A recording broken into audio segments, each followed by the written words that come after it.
Here is everything I ate today as a college student, just trying to stay jacked and lean. Started off the day with electrolytes and creatine like every day with supplements.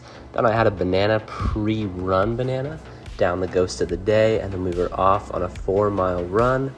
And then we had a little coffee bar stand that I found, and it was free, which was delicious. Had an apple, and then I ran home from my girlfriend's house, and then I had this Gatorade Zero when I got home, absolutely delicious.